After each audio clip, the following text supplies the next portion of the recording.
você vai poder alterar o seu preço, o preço do seu atendimento, e a chance dele desistir do atendimento é menor.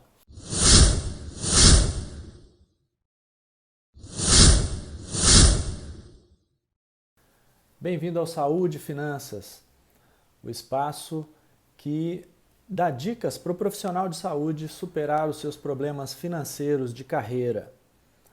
Superar problemas porque muitos problemas você resolve, acaba com eles, outros não.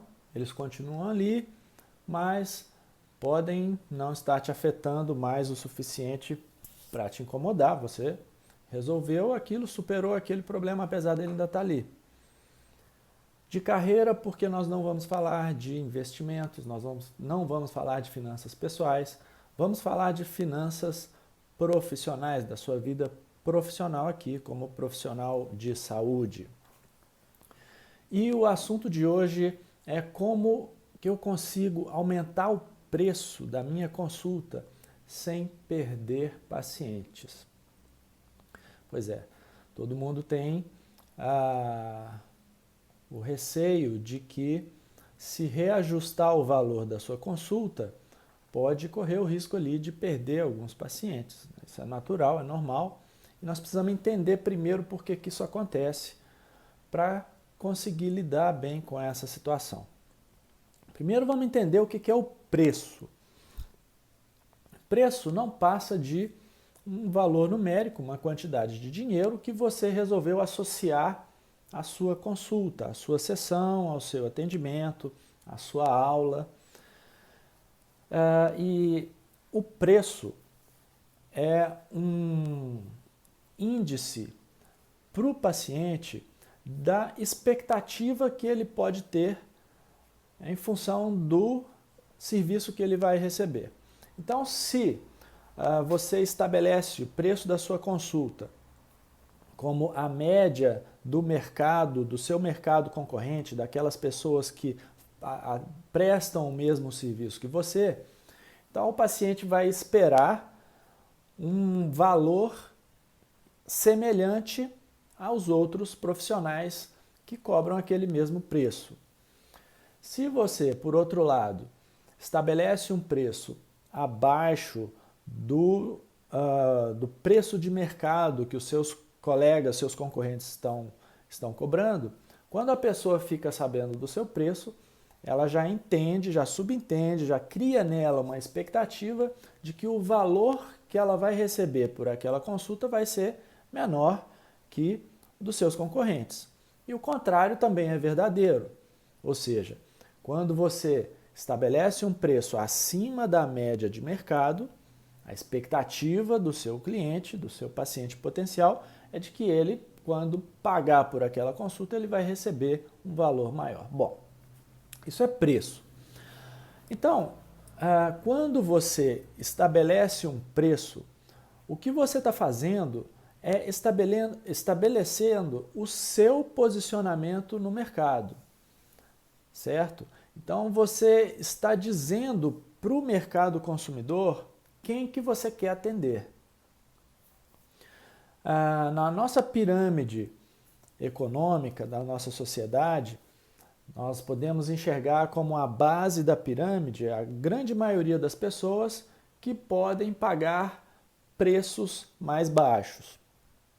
Lá no topo da pirâmide, você tem as pessoas com potencial de compra mais alto, que são capazes de adquirir bens de preços mais altos. Então, quando você estipula que a sua consulta, o preço da sua consulta é, por exemplo, 100, você já está eliminando todas aquelas pessoas que não têm condições de pagar 100 pela consulta. Então, você está estabelecendo ali o seu posicionamento no mercado. Alterar esse preço, subir ou alterar o preço, significa mudar o seu posicionamento, é você se reposicionar no mercado. Vamos fazer uma analogia aqui com a indústria automotiva. Quando você pretende comprar um carro, e aí você vê que carros novos tem preço variando de 35 mil a 200 mil reais, você já tem a expectativa de que, se você pagar valores mais altos, você vai receber, se você vai pagar preços mais altos, você vai receber um valor associado àquele bem mais alto. Então, quando a montadora lança diferentes carros, é porque ela está se posicionando para diferentes faixas de consumidores. Tem pessoas que gostariam de ter o carro que custa 200 mil, mas não tem condições. Então, ele vai comprar o carro de 40 mil. É a mesma coisa com o seu cliente. Então, você pode ter ali pacientes que entendem que a sua consulta, sim, vale 100, mas ele não tem condição de pagar 100. Então, aquilo ali, você se posicionando, você já elimina uma certa faixa de possíveis pacientes que poderiam consumir a sua consulta. Então, toda vez que você altera o seu preço, essa alteração, esse reposicionamento no mercado, vai seguir uma lei da economia, da microeconomia, que se chama lei da demanda. A lei da demanda diz que toda vez que um preço de um bem sobe, a quantidade demandada daquele bem diminui. Ou seja, se você compra feijão com regularidade, você sabe o preço do feijão. E aí, de repente, acontece alguma coisa na economia e a safra de feijão é perdida. Lá no agronegócio teve uma estiagem muito grande, os produtores de feijão perderam uma safra inteira. Então, quem tem feijão vai aumentar o preço. Aí você vai comprar feijão, o preço subiu. À medida que quando você se depara com aquele preço mais alto, você vai começar a considerar se realmente você vai comprar feijão ou se você vai, por exemplo, substituir por outra coisa. Você vai comprar um outro grão para esperar o dia que o feijão baixar, você volta a comprar feijão. Então, na lei da demanda, quando o preço sobe, a quantidade demandada por aquele bem reduz. E o contrário também é verdade. Então, quando o preço do feijão diminui, o número de pessoas que compram feijão aumenta muito. A sua consulta é a mesma coisa. Então, quando você aumenta o preço da sua consulta, é natural, é normal que o número de pessoas que vão entrar na fila de espera para se consultar com você reduza. Né? E se você baixa o preço, o efeito é o contrário. Então, vamos lá. É natural, então, que se você aumenta o preço, espera-se que você vai perder alguns pacientes ali. Agora, existe uma forma de você entender que a sensibilidade de cada bem, de cada serviço prestado a essa variação do preço, a sensibilidade é diferente. Vamos supor que, hipoteticamente, surja um vírus em algum lugar do planeta e esse vírus, hipoteticamente, infeste o mundo inteiro. E, hipoteticamente, as pessoas ficam esperando o surgimento de uma vacina. Vamos supor, então, que você tem essa vacina. E aí você estabelece um preço para a vacina. A vacina custa 100.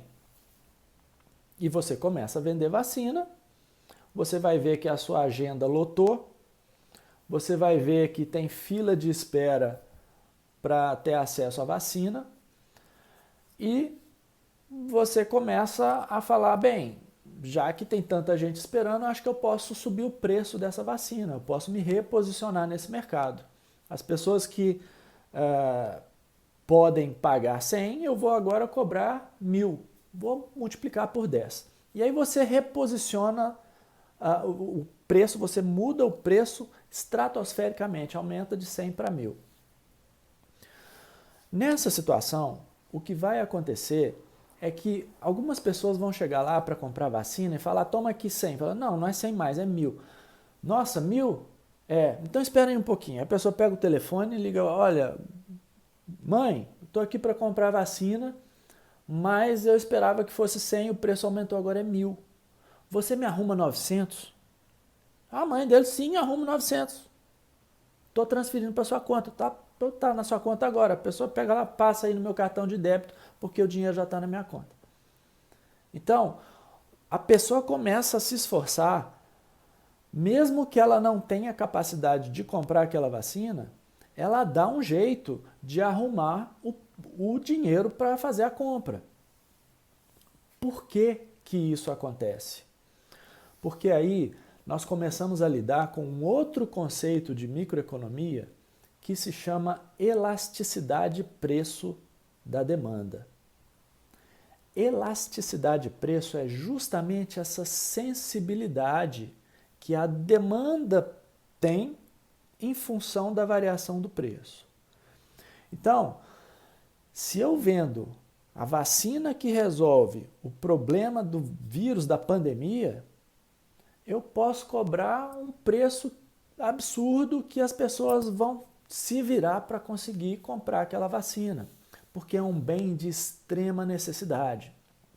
Existem alguns mercados, alguns serviços, alguns bens que são tão imprescindíveis que você paga mesmo que o preço aumente. Combustível.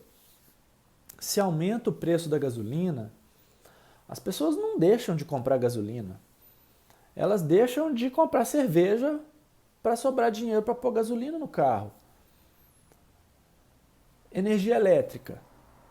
Se acabar essa energia aqui, ó, como é que eu vou fazer? De repente, a conta de luz da minha casa chegou em dobro. A fornecedora de energia avisou, a partir do mês que vem o custo da energia elétrica vai dobrar. Você acha que eu vou deixar de comprar energia elétrica? Mas nunca. Eu vou deixar de fazer outras coisas porque eu preciso de energia elétrica. Então, o que vai acontecer é que esse tipo de serviço prestado, esse tipo de bem extremamente importante, essencial, a sensibilidade da demanda dele é muito baixa à alteração do preço. Ou seja, é um bem pouco elástico. Ou, no extremo, em microeconomia se diz, esse bem é inelástico. Na outra ponta desse nosso raciocínio estão aqueles bens completamente supérfluos. Imagina uma coisa aí que não é essencial de jeito nenhum. Chocolate. Não, chocolate é essencial. Dá para viver sem chocolate, não. Outra coisa. Cigarro. Não, cigarro tem vício também. Pode não ser. Mas vamos colocar aí uma coisa indispensável, dispensável na sua vida. Um item de adorno. Uma coisa que você comprou para decorar a sua sala. Se você está planejando comprar aquilo e o preço aumenta, você vai considerar várias vezes se você vai fazer aquele esforço de compra para comprar. Ou seja, esse item, esse bem, é muito elástico. A elasticidade preço da demanda desse bem é extremamente alta, porque pequenas variações no preço vão fazer grandes variações na demanda por esse bem. Bom, entendendo isso, você pode começar a utilizar esse conceito a seu favor, para que você passe a ser mais indispensável para o seu cliente. Vamos imaginar que eu sou um psicólogo. Um psicólogo que atendo pacientes que têm ameaça de autoextermínio. pessoa está lá pensando em suicídio e aí a família encaminha ele para tratar comigo. E aí eu venho fazendo o tratamento com esse paciente durante algumas semanas e o meu aluguel aumenta, o preço da energia elétrica aumenta, internet, transporte, custo para manter esse serviço está aumentando. E aí eu viro para a família e falo, olha, não vai dar para cobrar mais aquele valor, vou ter que aumentar o preço em 50%. Qual que é a chance dessa família não se esforçar para pagar o novo valor que eu estou pedindo? Porque esse é um atendimento muito essencial. Se suspender o atendimento dessa pessoa, pode dar uma catástrofe. Então, se o meu serviço é indispensável, é muito essencial, eu tenho a liberdade de alterar o preço dele de forma mais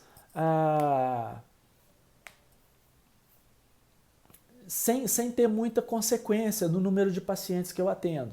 Agora, se eu sou um psicólogo que faço preparação de profissionais para subir na carreira, conseguir um emprego melhor ou conseguir uma ascensão na empresa, eu trabalho a pessoa, preparo a pessoa para ter mais autoconfiança, para demonstrar mais competência no trabalho, poder se candidatar a um cargo de chefia, e eu viro para esse cara e falo, olha, o preço da minha consulta, das minhas sessões agora vai ter que aumentar 50%. Existe uma chance muito grande do meu paciente virar e falar, bem, tá certo, mas eu acho que então eu vou ter que adiar um pouco o meu sonho de subir para a chefia da minha empresa, porque eu não consigo te pagar esse valor que você está pedindo, esse preço que você está pedindo. Ou seja, quanto mais indispensável for o serviço que você presta, menor é a elasticidade preço da demanda desse serviço. Quanto mais você trabalha com serviços que são menos essenciais, mais você está sujeito a perder pacientes à medida que você altera o seu preço para cima. Imaginem vocês, então, 2 médicos que trabalham no hospital. Um é intensivista, trabalha lá na UTI, e o outro é um perito de plano de saúde. Plano de saúde tem perito, né?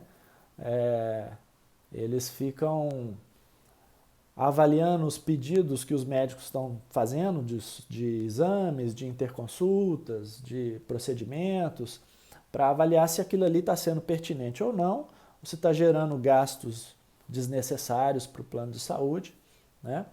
Ou seja, é um serviço burocrático que não tem urgência nenhuma, que pode ser feito amanhã ou depois, diferente daquele intensivista que está lá na UTI, que ele não pode sair dali. Para ele sair tem que chegar outro para pegar o plantão no lugar dele. Então, esse profissional que é mais indispensável, ele está mais protegido com relação à sua remuneração. Ele é mais indispensável, a elasticidade de preço da demanda dele, do serviço que ele presta, é muito mais baixa. Agora, não é só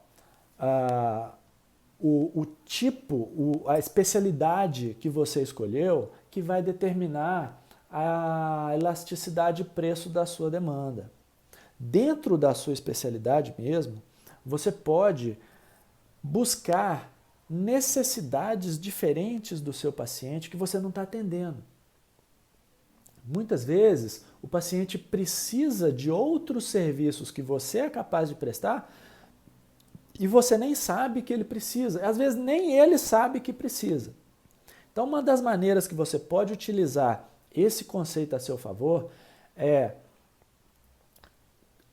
avaliar o seu paciente, conversar com ele, tentar buscar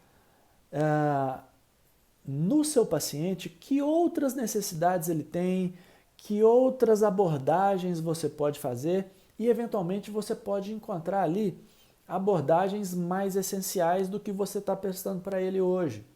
Às vezes você está tratando de uma dor crônica, e é algo com que ele convive há anos.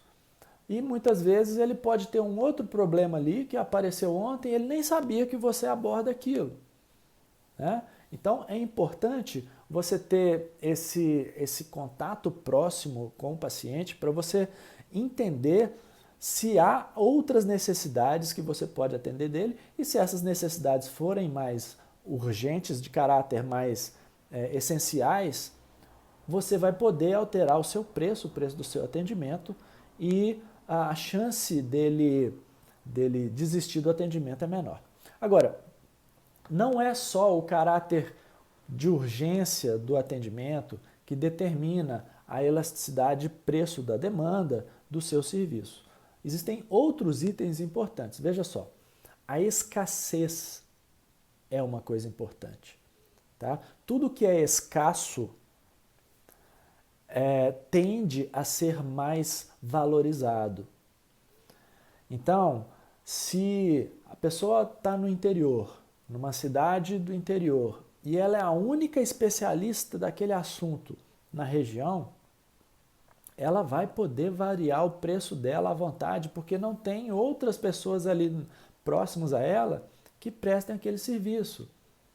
Então, essa escassez determina uma elasticidade de preço da demanda menor para essa profissional que está ali protegida da sua variação de preço. Vamos supor um personal trainer.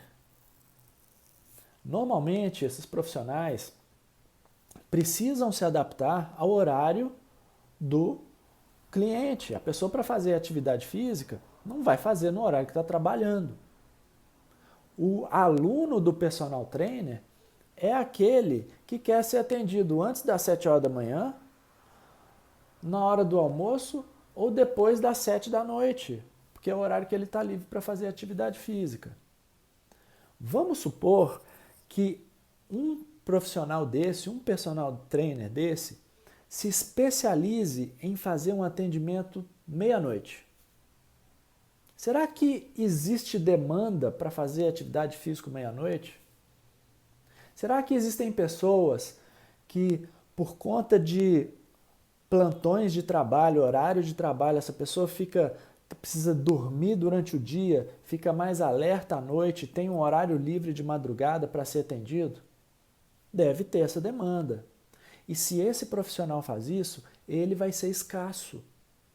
Então, essa escassez do horário de atendimento pode trazer para ele essa proteção dele poder aumentar o preço do atendimento dele sem perder muitos alunos, sem perder clientes. Então, criar escassez dentro da sua atuação vai te dar essa possibilidade de reduzir a elasticidade e preço da demanda pelo seu serviço. Outro exemplo de escassez é quando você é a única pessoa na região que realiza um determinado procedimento. E isso é muito comum na área de saúde, né? Muitas vezes surge uma técnica nova, uma abordagem nova e um equipamento novo, e a pessoa começa a trabalhar com aquilo e é a única, às vezes, numa cidade que faz aquilo, é uma escassez. Isso protege essa pessoa também para poder variar o preço dela sem perder tantos clientes.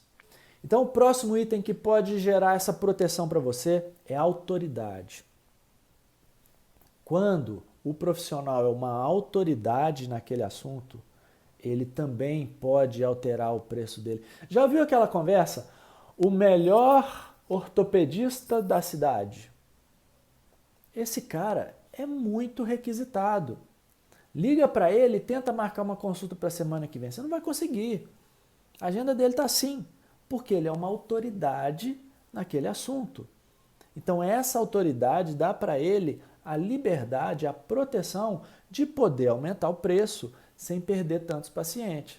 Então, você pode comparar dois ortopedistas, um vai ter uma elasticidade de preço da demanda menor que o outro por conta, por exemplo, de autoridade. De fama também. O cirurgião plástico mais famoso do Brasil. Essa pessoa também vai ter essa proteção, vai poder variar o preço dela e a consequência disso na agenda dela vai ser muito baixa. Então, a pessoa ser conhecida gera essa blindagem para ela, porque por mais que ela não seja a melhor para aquele assunto, mas é que tem mais visibilidade.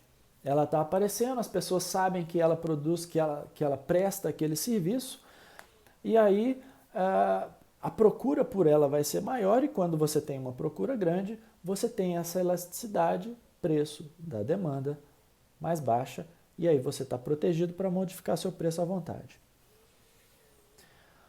Um outro item muito importante para te proteger é a indicação. O tal boca a boca, que é talvez a propaganda mais importante do profissional de saúde. Você ser indicado por alguém que a pessoa confia, né? A pessoa tem lá um problema qualquer, estou sentindo uma dor no meu joelho, e aí um familiar que ela confia vai te indicar, ó, vai lá no fulano, porque o fulano resolveu o problema do meu vizinho, da minha tia, de não sei de quem. Essa pessoa vai no fulano. Se o fulano não tiver vaga, ele não vai procurar outra pessoa. Às vezes o fulano nem está no plano de saúde dela, nem é credenciado, mas ela vai lá, vai pagar a consulta particular, porque foi indicado. Então, indicação também reduz a elasticidade, preço da demanda do profissional. Você ter essa indicação, esse boca a boca dos seus pacientes vai te dar essa possibilidade de você alterar o seu preço sem perder tantos pacientes.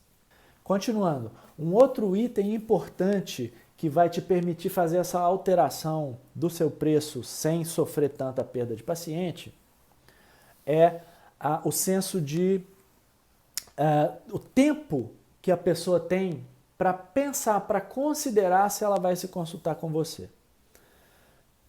Tem gente que não vai ter tempo. Ela está com uma dor aguda. Teve um torcicolo, acordou com o pescoço todo travado e não consegue sequer se movimentar e trabalhar. Ela não tem tempo para sair procurando profissionais. Ela vai em quem está ali do lado e o preço que cobrar, ela vai lá e resolve o meu problema. É isso que eu quero. Não é? Então, tempo de consideração é importante. E muitas vezes esse tempo não é nem pela urgência do atendimento, mas por uma necessidade qualquer. Por exemplo, eu estou com uma viagem marcada, vou viajar na semana que vem e eu não posso esperar ser atendido pelos profissionais que estão com a agenda com lista de espera. Eu preciso ser atendido agora, eu não tenho tempo para ficar pensando.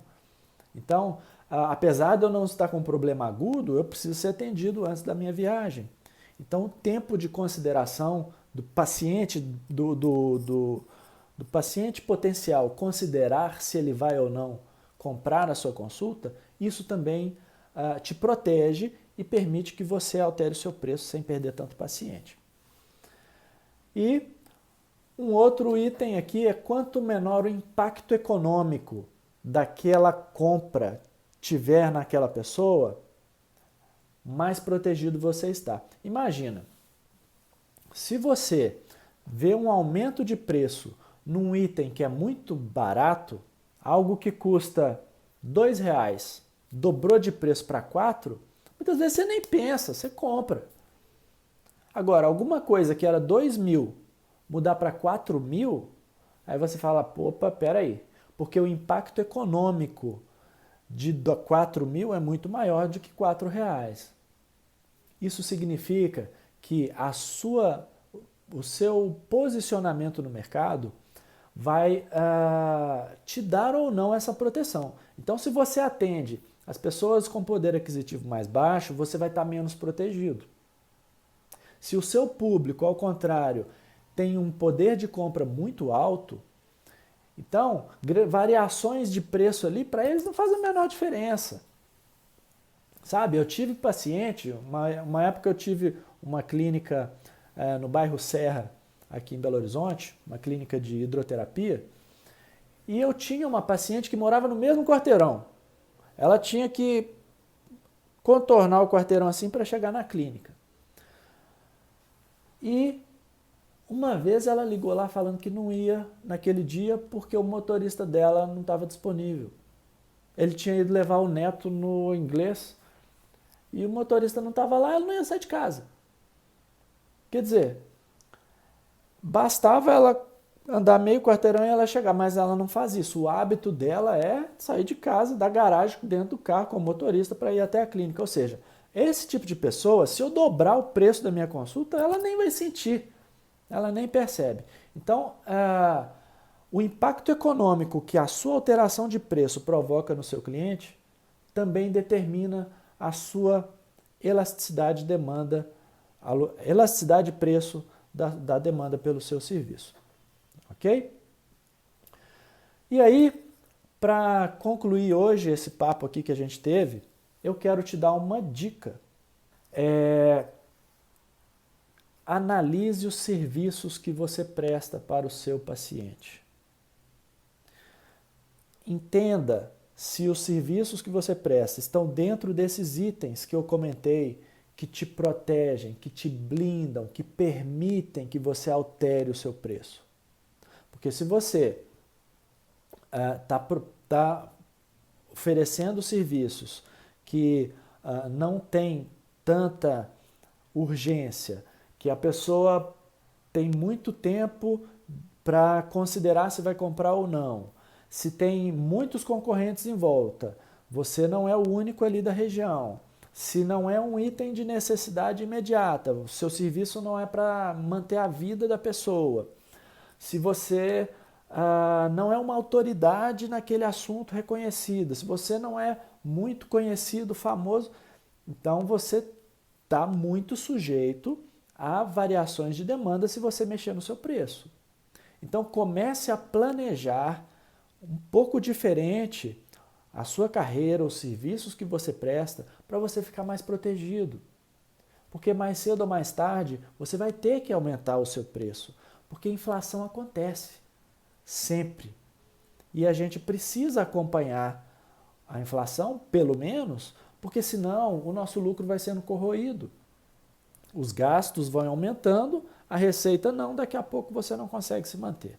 Então a dica é, analise os serviços que você presta, comece a identificar possibilidades de prestação de serviços diferentes para o seu paciente que podem reduzir a elasticidade de preço da sua consulta. Ok? Muito bem, aqui no nosso canal, aqui no nosso perfil, nós temos uma série de vídeos, de dicas importantes para você, profissional de saúde, superar os problemas financeiros da sua carreira.